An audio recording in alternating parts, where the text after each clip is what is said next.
देखते हैं हम लोग अभी सिमेट्रिक मैट्रिक्स। तो सिमेट्रिक मैट्रिक्स किसको कहते हैं कि एक ऐसा मैट्रिक्स जिसका हम लोग ट्रांसपोज करेंगे और ट्रांसपोज करने के बाद उसका रूप में कोई परिवर्तन नहीं होगा। मतलब पहले जिस टाइप का मैट्रिक्स था और ट्रांसपोज करने के बाद भी यदि उसका आंसर सेम दिख रहा है तो उसी को हम लोग सिमेट्रिक मैट्रिक्स कहेंगे। जैसे डेफिनेशन लिखा हुआ है कि a square matrix A is said to be symmetric if A dash equal to A. मतलब कोई एक मैट्रिक्स है और उस मैट्रिक्स का ट्रांसपोज किए हैं तो दोनों का आंसर क्या दिख रहा है, सेम दिख रहा है। यदि ऐसा हुआ तो उस टाइप का स्क्वायर मैट्रिक्स को हम लोग सिमेट्रिक मैट्रिक्स कहेंगे। और इसको यदि हम लोग दैट इज करके लिखेंगे मैथमेटिकल फॉर्म में तो लिखाएगा ए जे आई इक्वल टू ए आई जे। आई जे मतलब रो और कॉलम, तो इसको उल्टा दिए तो कॉलम और रो, मतलब रो चला गया कॉलम में और कॉलम चला गया रो में, एलिमेंट सबका। तो एग्जांपल है ए इक्वल टू एक मैट्रिक्स है 1 2 3 2 3 4 और यहाँ लिए 3 4 5, ये एक मैट्रिक्स है। अब इस मैट्रिक्स का हमको क्या करना है, ट्रांसपोज निकालना है। मतलब सिमेट्रिक है कि नहीं है, तो सिमेट्रिक है कि नहीं उसके लिए हम लोग को ट्रांसपोज निकालना है। तो ए डैश निकालेंगे तो जो रो है उसको किस में लिखेंगे, कॉलम में लिख देंगे। ये R1 है तो इसको कॉलम 1 में लिख देते हैं 1 2 3, तो इसको हम लिख दिए कॉलम में। आप ये रो 2 है तो इसको लिखेंगे कॉलम 2 में, तो 2 3 4। रो 3 था तो इसको लिख दे रहे हैं कॉलम 3 में।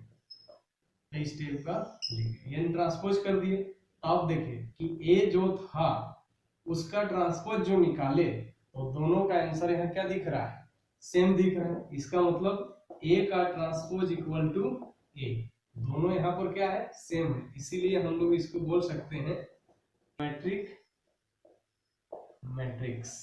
मतलब एक ऐसा मैट्रिक्स हो गया, सिमेट्रिक मैट्रिक्स हो गया। क्यों हो गया, क्योंकि उसका ट्रांसपोज निकालने के बाद में भी उसका मैट्रिक्स में कोई परिवर्तन नहीं हुआ, मतलब जैसा था वैसा ही रह गया। इसलिए हम लोग इसको ट्रांसपोज बोल रहे हैं, सिमेट्रिक मैट्रिक्स कहते हैं। जैसे एग्जांपल फिर एग्जांपल 2, वही फिर एक मैट्रिक्स ले लिए। अब इस टाइप का एलिमेंट ले लिए, अब इसका फिर हम ट्रांसपोज कर दिए। तो ट्रांसपोज करेंगे तो जो रो में है वो कॉलम में लिखेंगे, तो ये R1 हुआ तो ये कॉलम 1 में आ गया। ये रो 2 था, ये कॉलम 2 में लिख दिए। ये रो 3 में था, ये कॉलम 3 में लिख दिए। अब उसके बाद फिर से चेक करेंगे तो ए का जो एलिमेंट है, एडेस के एलिमेंट सेम टू सेम दिख रहा है। इसका मतलब ट्रांसपोज करने के बाद भी दोनों का आंसर सेम दिख रहा है, इसीलिए यहाँ पर ए इज कहलाएगा। यानी इस टाइप का मैट्रिक्स, यानी जब कभी भी हम लोग को चेक करने के लिए कहा जाए कि सिमेट्रिक मैट्रिक्स है कि नहीं, चेक करके बताएं, तो आप लोगों को करना क्या है कि ये ट्रांसपोज निकाल के देखना है। अगर ट्रांसपोज करने के बाद उसका रूप में कोई परिवर्तन नहीं हो रहा है तो समझे कि वे मैट्रिक्स सिमेट्रिक मैट्रिक्स है। अब देखते हैं अगला स्क्यू सिमेट्रिक मैट्रिक्स। इसके सिमेट्रिक मैट्रिक्स किसको कहेंगे कि a square matrix A is said to be skew symmetric if a equal to minus a dash, that is aij equal to minus abi। मतलब किसी भी मैट्रिक्स को यहाँ पर ट्रांसपोज करेंगे और ट्रांसपोज करने के बाद मैट्रिक्स सेम आएगा लेकिन बाहर में माइनस आएगा। अगर ऐसा हुआ तो इसको हम लोग कहेंगे स्क्यू सिमेट्रिक मैट्रिक्स। तो यहाँ पर अगर हम लोग चेक करके निकालेंगे, एक कंडीशन यहाँ पर प्राप्त होगा कि डेफिनेशन के अनुसार, बाय डेफिनेशन क्या कह रहा है कि ए आई जे इक्वल टू माइनस ए जे आई होगा। इसका मतलब ए आई आई इक्वल टू, आई आई को यदि हम उल्टा देंगे तो ये रो था और ये मेरा क्या है, कॉलम, तो ये भी सेम दिखेगा लेकिन बाहर में क्या आ जाएगा, माइनस आ जाएगा। तो माइनस आएगा तो ये वैल्यू इधर करेंगे तो A I I plus A I I equal to 0, तो ये आएगा 2 ए आई आई इक्वल टू 0। इसका मतलब ए आई आई इक्वल टू 0। इससे क्लियर हो रहा है कि all diagonal elements are zero, ये हम लोग को मिल जाएगा। इससे क्या पता चल रहा है कि इसके सिमेट्रिक होने के लिए कंडीशन क्या होना चाहिए, ये मेरा क्या निकल गया, कंडीशन निकल गया। तो कंडीशन क्या प्राप्त होगा कि डायगोनल एलिमेंट्स यहाँ पर फिक्स है कि सभी डायगोनल एलिमेंट्स यहाँ पर जीरो होंगे, तभी जाके ये मैट्रिक्स क्या कहलाएगा, इसके सिमेट्रिक्स। और इसके सिमेट्रिक्स का कंडीशन है कि जो मैट्रिक्स दिया हुआ है उसका ट्रांसपोज करेंगे, तो ट्रांसपोज करने के बाद बाहर में क्या आना चाहिए, माइनस आना चाहिए। अगर ऐसा हुआ तो उसको हम लोग इसके सिमेट्रिक मैट्रिक्स का एग्जांपल एक ले लिए कि A इक्वल टू एक मैट्रिक्स है 0 1 2 1 0 3 2 3 0। अब ये एक मैट्रिक्स ले लिया और इन सभी में हम लोग माइनस ले लिया, तो कोई दिक्कत नहीं, ये मेरा मैट्रिक्स तैयार हो गया। अब ये मैट्रिक्स कितना बाई कितना का हो रहा है, 1 2 3 1 2 3, यानी 3/3 का मैट्रिक्स है।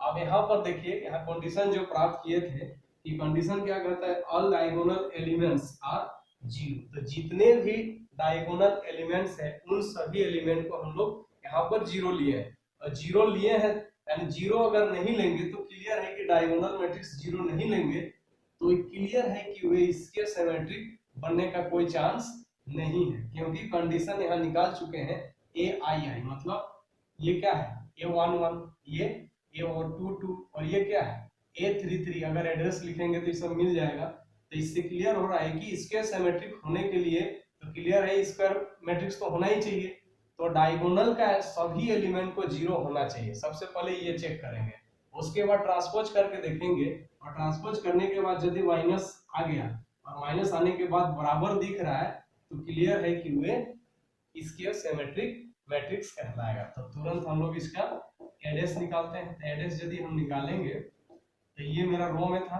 तो तुरंत इसको किस में लिखेंगे, कॉलम में। तो रो 1 था तो कॉलम 1 में लिख दिए।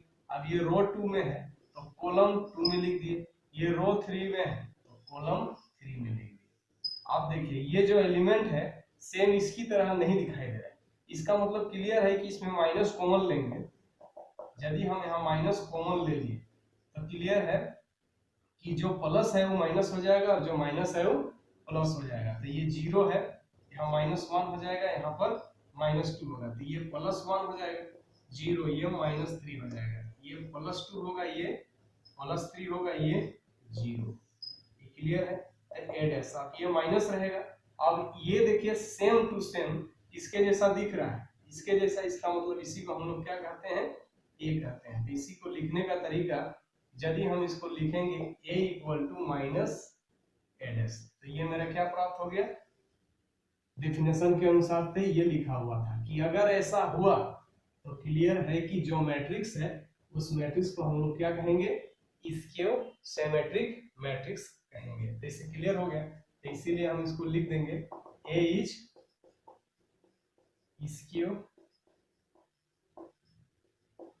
Symmetric matrix. इस प्रकार से अगर कोई भी मैट्रिक्स दिया हुआ रहेगा तो हम लोग चेक कर सकते हैं कि सिमेट्रिक मैट्रिक्स है कि इसके सिमेट्रिक मैट्रिक्स है। और सिमेट्रिक में क्या सीखे कि अगर ट्रांसपोज कर देंगे तो मैट्रिक्स में कोई प्रभाव नहीं पड़ेगा, जैसा था वैसा दिखेगा।